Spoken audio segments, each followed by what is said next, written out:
Representative Emmer for in his budget plan, Senator Dayton now seems to be embracing that as a way to close a budget gap that he has in his plan right now. I think it's also very interesting that he continues to be in opposition to alternative teacher license. He stood with a representative of Education Minnesota today, but yet we found through a data request from the city of New York that Dayton became a teacher for a short period of time through the alternative teacher license. It's a do what you do, not as I say kind of approach, which I think is inconsistent for Senator Dayton. I think these are the type of reforms that Minnesotans want. There's been polling that has consistently showed that alternative teacher licensing is something that Republicans and Democrats agree with.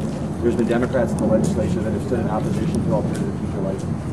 And there have been a lot of Democrats that have supported it. And this is an opportunity for Senator Dayton to push independence, and he hasn't done it. And I think it's entirely inconsistent for him to have used that as an opportunity to become a teacher and then be against Minnesotans and students learning from that same opportunity. Do you know what that alternative licensing structure looked like?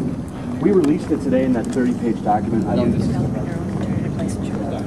That is, yeah. No, they have. Some of us. Well, we released them today, so I can't speak to who else.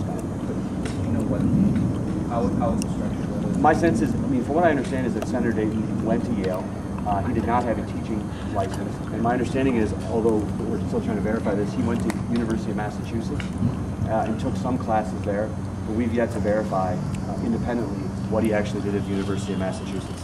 It's interesting. It's never been listed on any public document about Senator Dayton. Any press clippings that we've ever found, we looked at probably 40,000 pages of material. We've never seen UMass reference. So it was new to us when we made that request.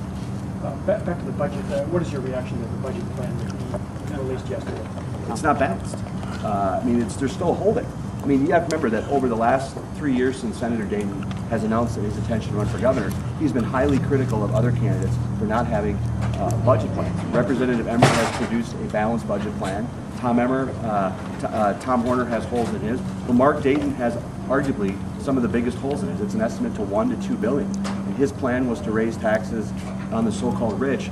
It doesn't make sense. It is time for Senator Dayton to follow his own advice and his own words and release a balanced budget plan so Minnesotans can examine where his proposals are and where he plans to spend money. Well, but isn't it true that Tom Emmer's plan doesn't give us any idea of a roadmap on where he would make cuts other than one number and then a number he wants to get to? I think it's a good framework. I think it provides a lot of detail, and I would be hard-pressed to see of a candidate who's released more detail than that. There's certainly more debates and more opportunity for there to be discussions on Representative Emmer's plan, but at least it's a plan that balances. At least it's a plan that Minnesotans can look at and say, this is how he comes to his numbers. Senator Dayton is talking about more spending more money, and he doesn't have a plan to pay for it all. And the question is, how is he going to do it? And we believe that ultimately, Senator Dayton is going to have to go to the middle class and raise taxes on them. And that's why I think he knows that, and I think that's why he hasn't released a detailed plan yet. But couldn't you say his plan is also a framework, much like Tom Emmer says, well, we'll just take the legislature, we'll work out the details later? Tom Emmer has a full house. Mark Dayton has a house with no roof. That's not much of a house. He's got no budget plan. No budget plan whatsoever. Could you comment on the education plan already? It was over there.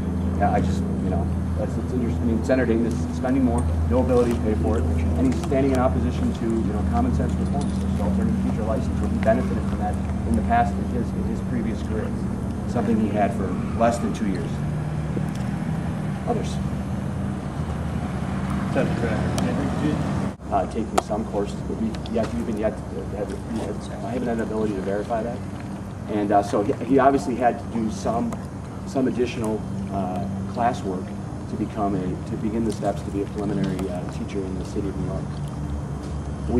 I think it's going to be tough for us. There were some difficulties even getting these records, so I don't know how we would even begin to construct the research of what the standards were back then versus what are here in Minnesota. But I think the concept was still the same.